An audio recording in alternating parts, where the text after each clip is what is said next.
Hello friends, welcome to my channel. ఇంటికి లక్ష్మి ఇల్లాలు ఛానల్కి స్వాగతం అండి. జై శ్రీరామ్. ఈరోజు నేను కాకరకాయ పులుపు బెల్లం వేసి కూర చేయడం చూపిస్తున్నాను. అందరికి తెలిసిన వంట కూడా మళ్ళీ గుర్తు చేసుకుంటున్నాను వంట. అందులోకి చింతపండు జ్యూస్ కొంచెం చిక్కగా తీసుకున్నాను.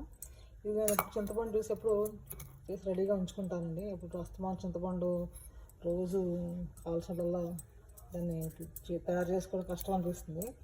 ఒకేసారి తయారు చేసి ఉంచేసుకుంటాను చింతపండు జ్యూస్. నేను చేసి ఒట్లో పెట్టుకుంటాం. బెల్లం, పచ్చిమిర్చి, పసుపు కూడా నేను ఆడించుకుంటాను. ఇండియా నుంచి ఆడించి తెచ్చుకుంటాను. కాకరకాయలు ఇప్పుడు మనము ఇందులోని స్టవ్ మీద నీళ్ళు పెట్టుకుని కాకరకాయలు ఉడకబెట్టుకోవాలండి. కాకరకాయలు ఉడకబెట్టుకుని సలంగా నీళ్ళు పెట్టుకుని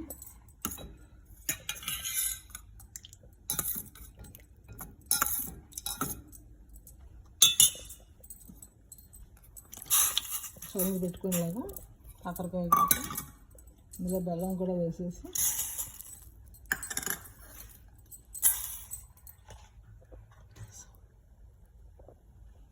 సౌండ్లు వస్తూ ఉంటాయి. నాకు ఎడిటింగ్ చేయడం కాదు కదా, నేర్చుకుంటాను మెల్లిగా. అప్లోడ్ చేయడం అలా నేర్చుకున్నా, ఎడిటింగ్ కూడా నేర్చుకుంటాను. ఏమనుకోదండి, సౌండ్లు వస్తూ ఉంటాయి నాకు. అందులోని కాకరకాయ ముక్కలు వేసేసాను. కాకరకాయ ముక్కలు మరి ఎక్కువ నీళ్ళు పోసి ఉడకబెట్టి తీసేస్తే అందులో సారమే ఉండదు కదా.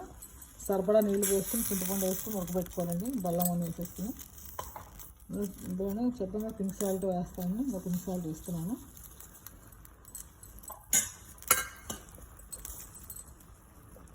పచ్చిమిర్చి కూడా వేసాను. చింతపండుతో ఉడికితే బాగుంటాయి కదా, చింతపండు బెల్లంతో ఉడికి బాగుంటాయని వేస్తాను. ఇది ఉడికిన తర్వాత మనం పోపు వేసుకోవాలండి. తర్వాత చూపిస్తాను, ఉడికిపోయిన తర్వాత మీకు చూపిస్తాను. ఈ వంట ఇలా వేగించాలండి. అలా వేగిన తర్వాత ఇది అప్పుడు ఉడకబెట్టిన ఇవి వేసేద్దాము. ఉడకబెట్టిన కాకరకాయ ముక్కలు నీళ్ళతో పాటు వేసేద్దాము. ఇది పాతకాలం వంట అండి, మా అమ్మగారు వాళ్ళు చేసేవారు. ఈ మన వంటలు ఇప్పుడు సెపరేట్ వంటలు వచ్చి మర్చిపోయాము. మళ్ళీ గుర్తు చేసుకున్నాను అనమాట. గుర్తు చేసుకుని చేస్తున్నాను. మామూలుగా కాకరకాయ ఫ్రై, కాకరకాయ కారం పెట్టి కూర అలా చేసేస్తున్నాను. పల్లి కారం పెట్టి కూర అలాగా చేస్తున్నాను. ఇలాగ ఈ మధ్యకాలంలో ఎప్పుడు చేయలేదు, ట్రై చేద్దామని చేస్తున్నాను. ట్రై చేసి వేగిందండి. వేగిన తర్వాత ఇందులో వీటిని బంద్ చేసేద్దాము.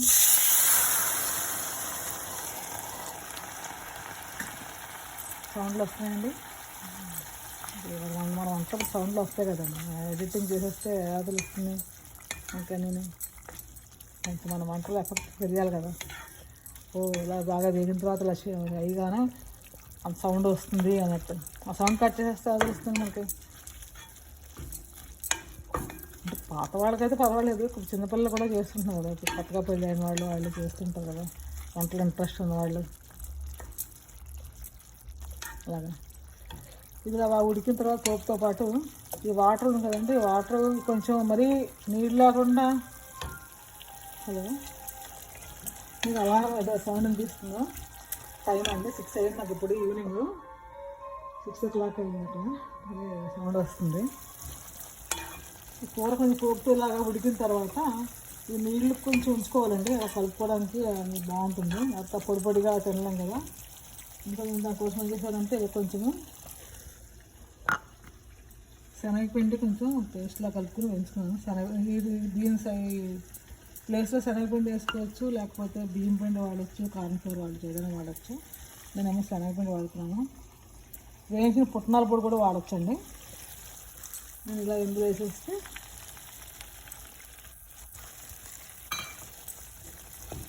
ఇది కొంచెం గ్రేవీ లాగా దగ్గరగా బాగుంటుంది కూర.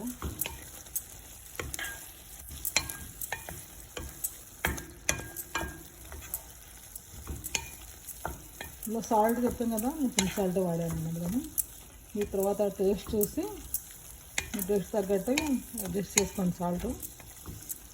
సాల్ట్ తక్కువ పర్వాలేదు, ఇంటికి మంచిగా అంటున్నారు కదా, సాల్ట్ తక్కువ. నచ్చిన వాళ్ళు చేసుకోవచ్చు. అంతేనండి. కాకరకాయ కూర రెడీ అయిపోయింది.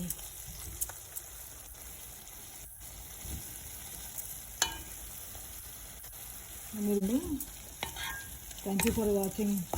థ్యాంక్ యూ అండి. నచ్చితే షేర్ చేయండి, లైక్ చేయండి, సబ్స్క్రైబ్ చేసుకోండి. Thank you friends.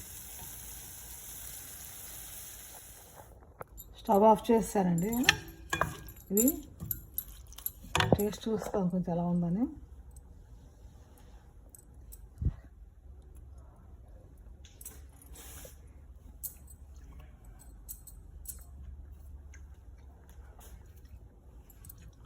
చాలా బాగుందండి. పుల్లగా, చేదుగా, కారంగా. మనం రైస్తో తినచ్చు, రోటీస్తో తినచ్చు, మిల్లెట్స్తో తినచ్చు. మీరు కూడా చేసుకుని చూడండి, ట్రై చేసి చూడండి. నచ్చితే కామెంట్స్లో పెట్టండి ఎలా ఉందని. వీడియో కనుక నచ్చితే లైక్ చేయండి, షేర్ చేయండి, సబ్స్క్రైబ్ చేసుకోండి. థ్యాంక్ యూ వెరీ మచ్ అండి.